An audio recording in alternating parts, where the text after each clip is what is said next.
So I think one of the key challenges facing the global economy right now is about the health of planet Earth. Frankly, it's about, in particular, climate change. And I think it's a particularly difficult challenge to tackle because it requires most citizens, it requires the civil society to actually know about the scientific fact, and also for decision makers, it would require to rely on experts to solve that challenge. That's also a particularly difficult challenge because it requires some cooperation among the key players of the global economy. And that's something particularly difficult to get right now because we have a whole host of populist politicians.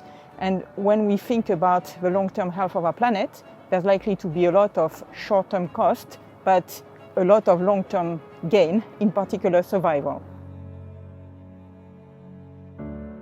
I think everybody has to prepare for the challenge of climate change and to help with the health of the planet in general.